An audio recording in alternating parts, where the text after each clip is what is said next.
સુરતમાં આજે આપઘાતના બે બનાવ સામે આવ્યા છે, જેમાં એક સાડીના વેપારીના એકના એક દીકરાના આપઘાતને લઈ ચકચાર મચી જવા પામી છે. ઘરથી 4 કિલોમીટર દૂર આવેલી એક બિલ્ડિંગના 11મા માળેથી કૂદીને વિદ્યાર્થીએ આપઘાત કરી લીધો હતો.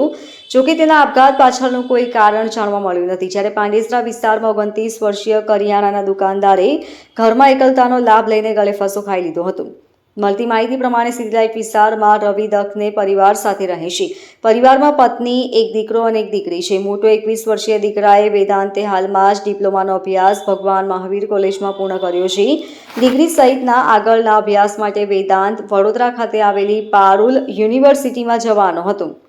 વેદાંત આજે પિતા સાથે વડોદરા જવાનો તો દરમિયાન સવારના સમયે વેદાંત ઘરથી 4 કિલોમીટર દૂર વેસુ ખાતે આવેલી બિલ્ડિંગ પર પહોંચી ગયો હતો અને તેના 11મા માળેથી કૂદી ગયો હતો. નીચે પટકાયેલા વેદાંતને જોઈને આસપાસી લોકો દોડી આવ્યા હતા અને તાત્કાલિક હોસ્પિટલ ખસેડ્યો હતો. જો કે તેનું ઘટના સ્થળે જ મોત નીપજ્યું હતું. વેદાંત આ બિલ્ડિંગ સુધી કઈ રીતે અને કેવી રીતે પહોંચ્યો તે હજુ રહસ્ય છે.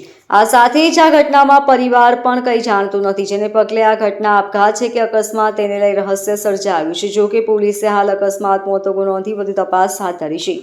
બીજા એક બનાવમાં પાંડેસરા વિસ્તારમાં આવેલી આહિરભાવ સોસાયટીમાં 29 વર્ષીય સુનિલ ગોપીલાલ પ્રજાપતિ પરિવાર સાથે રહેતો હતો. પરિવારમાં પત્ની, એક દીકરો અને માતા પિતા છે. આ સાથે જ ભાઈઓ સહિતના સંયુક્ત પરિવારમાં રહેતો હતો. સુનિલ કરિયાણાની દુકાન ચલાવી પરિવારનું ગુજરાન ચલાવતો હતો. થોડા દિવસો પહેલા સુનિલની પત્ની અને દીકરો પિયર ગયા હતા. દરમિયાન ગત રોજ રાત્રે પરિવારજનો સાથે જમ્યા બાદ સુનિલ પોતાના રૂમમાં જતો રહ્યો હતો. જો કે સવારે સુનિલને ઉઠાડવા ગયેલા પિતાને રૂમનો દરવાજો બંધ મળ્યો, જેથી બારીમાંથી ડોકિયું કરતા દીકરો લટકતી હાલતમાં મળ્યો હતો. સુનિલના મોટા ભાઈએ જણાવ્યું હતું કે સુનિલ થોડા સમયથી માનસિક બીમારીથી પીડાતો હતો અને તેને સિવિલ હોસ્પિટલમાં સારવાર ચાલી રહી હતી. આટલું મોટું પગલું ભરી લે તેવો અમને અંદાજ ન હતો. સુનિલને લટકતો જોઈને પરિવારજનો દોડી આવ્યા હતા અને CPR આપી બચાવવાનો પ્રયાસ કરી સિવિલ હોસ્પિટલ ખસેડ્યો હતો. જો કે તેને ફરજ પરના તબીબોએ મૃત જાહેર કર્યો હતો. Bureau report LK star news, Surat.